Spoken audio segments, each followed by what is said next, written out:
Assalamualaikum warahmatullahi wabarakatuh. Izin memperkenalkan diri, nama Ratna Komalasari dengan NIM 240700150, kelas B3 PG PAUD, Institut Keguruan dan Ilmu Pendidikan IKIP Siliwangi.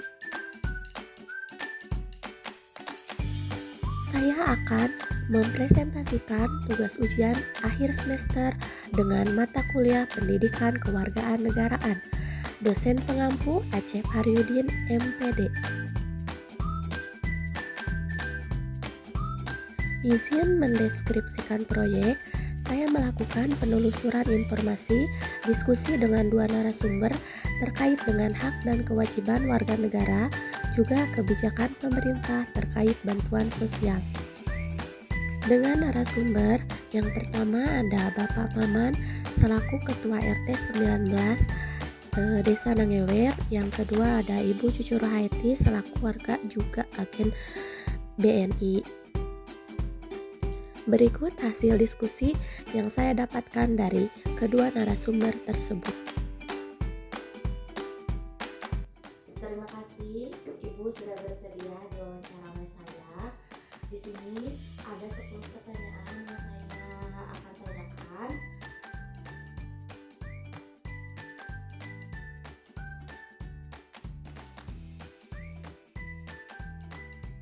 Makasih atas kepercayaannya Neng mewawancarai Ibu ya. Sama Ibu Cucu Rohaiti, Ibu ini sebagai salah satu agen penyalur bansos, salah satu agen penyalur bansos di wilayah Desa Nangewer.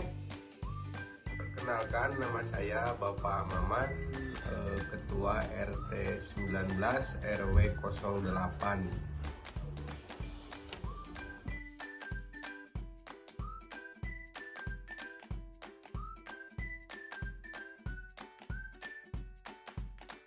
Ya, menurut pandangan Ibu mah kelihatannya baik-baik saja, aman, nyaman.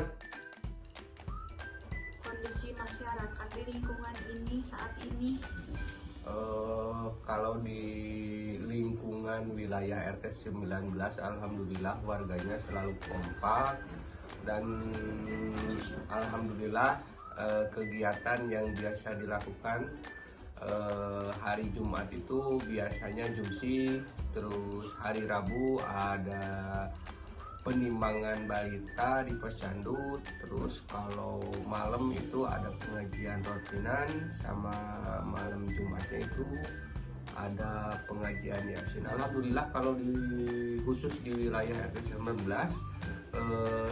kompak lah gitu di segala bidang gitu.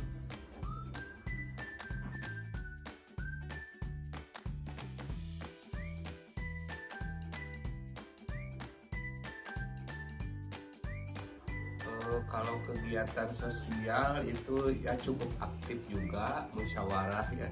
Setiap 2 minggu sekali itu diadakan musyawarah sama tokoh, sama warga. Itu adalah setiap 2 minggu sekali kalau nggak salah, itu kalau nggak lupa 2 minggu sekali ada itu.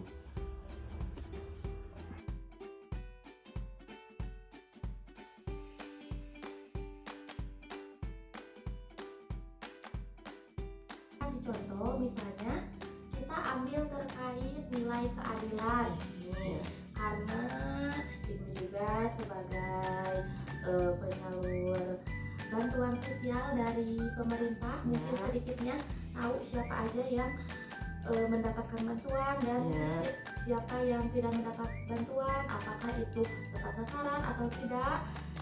Jadi yang saya tanyakan, apakah semua warga yang membutuhkan di lingkungan ini mendapatkan bantuan? Ya, kalau setahu Ibu, kalau di lingkungan khususnya di lingkungan Ibu itu masalah bantuan habis sudah merata ya kan. Misalnya dari PKH-nya kan, dari BLT-nya, jadi yang sudah kebagian dari PKH, dari BPLT, berarti itu masuknya kita dari BLT. Terus ada yang dari pos gitu. Alhamdulillah kalau di sini mah mau yang membutuhkan, mau yang layak dikasih, mau yang tidak layak udah kebagian. Kalau yang membutuhkan emang mendapatkan bantuan gitu, cuman udah paling sekitar 40% lah masyarakat RT 19 dapat bantuan. Baik, lanjut lagi nih. Apa pernah terjadi ketidakadilan dalam penyaluran bansos? Misalnya saya tadi bilang bansos yang tidak tepat sasaran, Ya, seperti itu. Apa pernah terjadi di sini? maksudnya tepat sasaran gimana? Penyalahgunaan apa gimana? Iya, seperti misalnya sekarang kan bansos itu merata, Ya, semuanya pengen kebagian. ya. Nih, apa nih yang pernah terjadi seperti dari warga masyarakat yang meminta untuk dikasih bantuan, padahal Dari sananya nggak ada gitu. iya begitu. Oh, kalau gitu mah ya tentu pasti warga yang tidak kebagian pasti menginginkan, misalnya gini aja Bu, contohnya gini, kalau ricu gitu mah gitu, kalau salah sasarannya sih enggak ya, tapi kadang-kala kan ada gini, kalau di BPMT, di PKH setahu Ibu kan ada gini, kalau ada yang saldo kosong, saldo ya yang isi gitu ya, kalau misalnya yang isi mah pasti alhamdulillah kalau dapat. Nah, yang suka merasa tidak adil itu yang saldonya kosong. Tapi terkait saldo yang kosong Ibu itu bukan ranah Ibu. Cuma kan Ibu mah cuma seorang penyalur. Kalau penyalur kan ada yang ngecek ke warung, kita cek, kalau ada ya Ibu kasih, kalau nggak ada ya berharap tunggu gitu. Ya kalau menurut Ibu mah gitu, kalau Ibu harus apa itu tadi pertanyaannya salah sasaran,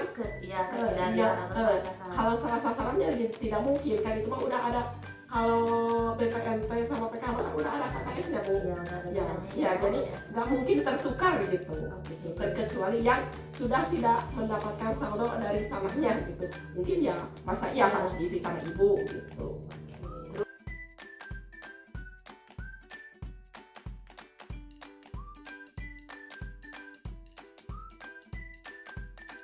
Bansos itu kan bentuk kebijakan pemerintah dalam Ya. rangka melindungi dan menjamin kesejahteraan masyarakat, Ya. khususnya kelompok yang ya rentan atau Sangat membutuhkan. ya.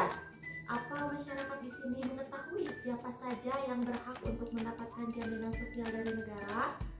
Ciri-cirinya nih yang harus mendapatkan bansos teh, apa di sini teh udah pada tahu nih warga di sini teh? Ya itu mah Bu, menurut pandangan saya, jadi semua orang kan mau semua Iya. kebagian. Iya. Padahal emang kan kalau PKH kan kategorinya harus yang produktif, harus yang punya balita, ya gitu ya. Terus kalau PKH lansia kan harus yang usianya di atas 50, 60 itu yang harus kena. Tapi kan di sini mah PKH-nya yang mau dapat, BPNT-nya yang mau dapat gitu. Kan kalau BPNT murni mah itu cuma uang BPNT-nya aja, nggak ada PKH-nya. Tapi kan itu maksudnya kayaknya mah ya pingin merata aja. Nah, dia itu nggak tahu gitu, nggak tahu misalnya harus ada apa itu teh. Kalau dia mau mendapatkan PKH berarti harus ada komponen, harus ada ya, itu mungkin belum mengerti, belum ada pemahaman ke sana gitu. Apa pernah di sini ada sosialisasi seperti itu? Kalau setahu Ibu, setiap habis penyaluran atau mau pencairan, tentu aja Bu, karena kan PKH itu ada pendampingnya, ada ketua kelompoknya, sama PPNT juga. Tapi mungkin ada yang memahami, ada yang tidak gitu. Jadi intinya mas ingin kebagian semuanya. Nah, itu barusan untuk haknya, untuk Ya. hak warga. Nah, sekarang apa masyarakat di sini memahami kewajiban untuk melapor secara jujur dalam pendataan bansos ini? Kalau ke hal jujur dan jujur mah kayak susah ya Bu, itu kan haknya dia haknya ingin menuntut haknya, ingin selalu ada bantuan terus menerus tanpa sadar kewajibannya dia. Jadi kan kewajibannya seperti kalau ada kerja bakti ya ikut, kalau ada yang minta bantuan apa sumbangan ya kasih. Tapi kan di sini kan enggak, ya yang punya bantuan aja. Kalau nggak dapat uring-uringan, demo ke sana ke sini tanpa tahu yang sebenarnya itu kendalanya apa gitu.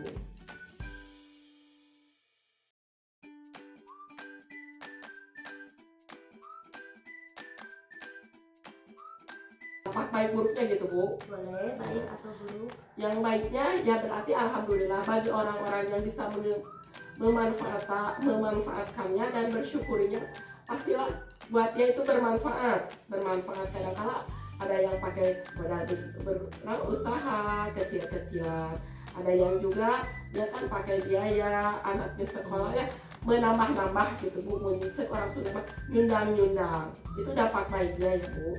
Tapi dampak buruknya ketika saldo yang kosong, terus orangnya tidak paham, jadi uring-uringan terusnya gini, kayak bantuan itu gaji gitu Bu, setiap bulan harus ada.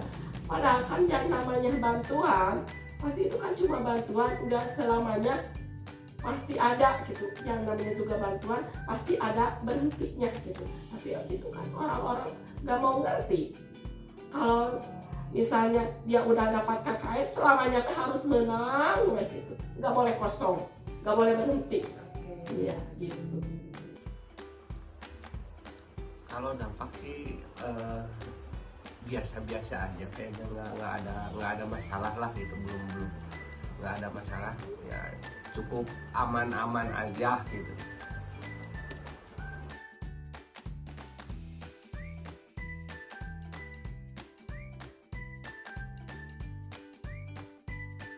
Tapi seperti yang udah Ya, disinggung, iya, karena responnya kadang warga tuh bisa aja menyampaikan keluhan kan Iya. ke RT, Operator, iya. ke operator seperti itu. Ya, ke desa langsung, ke Pak Kadesnya langsung ke sini Mah Bu. Karena merasa tidak terdata, Hmm, jadi respon tidak warga- adil. Betul, nah berarti sudah tersinggung ya pertanyaan Ya. itu sudah terjawab. Kita lanjut lagi.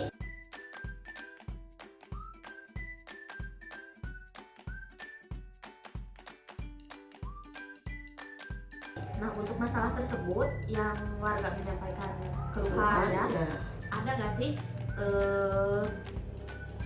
yang sebaiknya dilakukan untuk mengatasi masalah tersebut? Ya pasti ada Bu, ya, pasti ada ya. Dia mungkin dari Opdesnya, dari Pemdesnya itu kan mungkin dari Opdes ke Dinsos.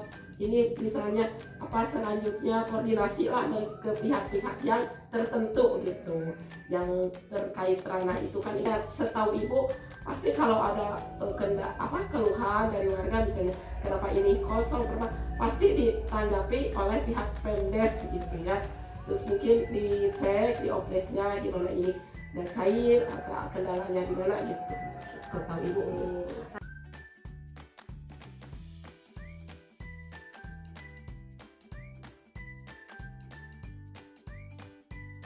Maksudnya program seperti apa ya yang dimaksud?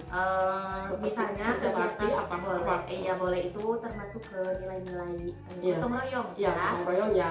Kalau itu kan udah ada itu tuh ya Bu, tiap Jumsih, pas kata orang Sunda namanya Jumsih, Jumat bersih, sama sekarang mah hari Selasa gosrek.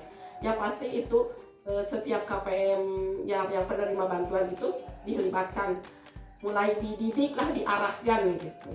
Jadi dia harus mengikuti. Oke.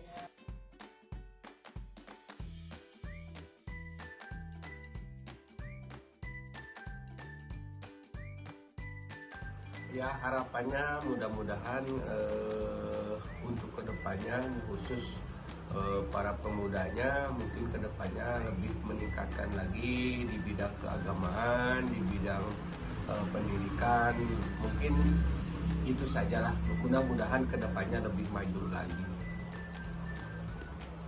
Rumah semoga anak-anak muda yang sekarang bisa lebih memajukan khusus di lingkungannya, umumnya di wilayah desa Ibu atau di wilayah Kecamatan Garangan harus lebih maju, harus lebih bagus dari yang pemimpin-pemimpin sekarang gitu. Itu aja. Terima kasih Ibu atas waktunya untuk diskusi kali ini. Semoga apa yang Ibu sampaikan bermanfaat bagi kita semua. Dan saya mohon izin untuk nanti video ini akan saya upload di YouTube channel saya sendiri. Apa Ibu tidak keberatan? Oh tidak, boleh-boleh saja. Oke, terima kasih. Diskusi kali ini saya tutup.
Sekian pemaparan dari saya. Wassalamualaikum warahmatullahi wabarakatuh.